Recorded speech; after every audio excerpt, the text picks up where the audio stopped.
રાજકોટ શહેરમાં એક ચોંકાવનારી ઘટના સામે આવી। પોતાની બહેનને પોતાના જ મિત્રએ મેસેજ કર્યો તો એનો ખાર રાખીને મિત્રએ જ મિત્રની ક્રૂરતા સાથે હત્યા કરી। વિગતે ચર્ચા કરીએ આજના વિડીયો। નમસ્કાર, આપની સાથે હું આકાંક્ષા। તમે જોઈ રહ્યા છો રાજકોટ।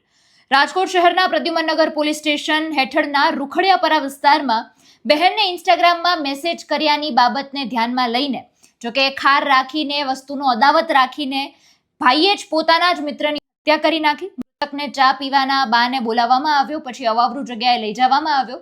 1 કલાક સુધી તેને ઢોર માર મારવામાં આવ્યો અને જ્યારે એ બેભાન થઈ ગયો તો એના પિતરાઈ ભાઈની જે દુકાન હતી તેની બહાર તેને ફેંકીને તેઓ ત્યાંથી નાસી ગયા હતા। જોકે તેનું મૃત્યુ થઈ જતા આ કેસ આખો હત્યામાં પલટાઈ ગયો હતો। પ્રદ્યુમનનગર પોલીસ અને રાજકોટ ક્રાઇમ બ્રાન્ચે સંયુક્ત કામગીરી કરીને ગણતરીની કલાકોમાં જ એક સગીર સહિત કુલ 4 આરોપીઓની ધરપકડ કરી છે। સમગ્ર કેસને લઈને પ્રતિક્રિયા સામે આવી છે, તો તેને સાંભળીએ।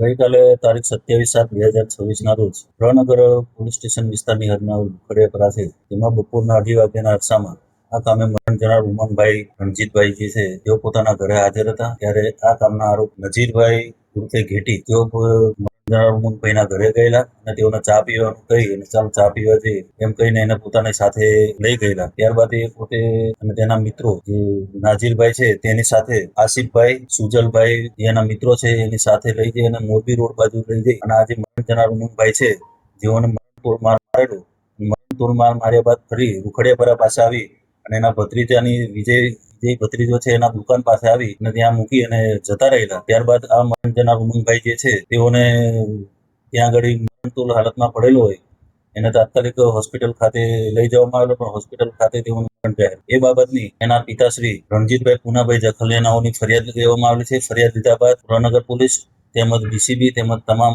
પોલીસની ટીમો બનાવી અને તાત્કાલિક આરોપી ધરપકડ કરવા માટે ચક્રો ગતિમાન કરેલા અને હાલ તમામ આરોપીની ધરપકડ કરેલી છે। એમાં 4 આરોપીની ધરપકડ કરવામાં આવેલી છે, જેમાં 3 મેજર છે, જેમાં એક નાજીરભાઈ ઉર્ફે ઘેટી જુસફભાઈ નગામના, બીજા છે આસિફ ઉર્ફે ગુલામ મોહમ્મદ અને ત્રીજો છે સુજલભાઈ કાલુભાઈ રામાવત બાવાજી અને એક કાયદાના સંઘર્ષમાં આવેલ કિશોર છે। આમ 4 લોકોની ધરપકડ કરવામાં આવેલી છે। હાલ અત્યારે કારણ જાણવા મળ્યા મુજબ જે આ કામના આરોપી જે નજીરભાઈ છે તેઓની બેન સાથે મરણ જનાર ઉમંગને કોઈ સંબંધ હોય તેમાં તેની સાથે વાતચીત કરતો હોય અને તેના ફોનમાં વાતચીત કરતો એવી વેમ શંકા રાખી અને બનાવ બનેલાનું હાલ જાણવા મળે છે। એટલે આ રીતે અત્યારે આ કિસ્સો સામે આવ્યો છે। અત્યારે આરોપીઓની ધરપકડ કરીને આ દિશામાં વધુ તપાસ હાથ ધરવામાં આવી છે। નમસ્કાર।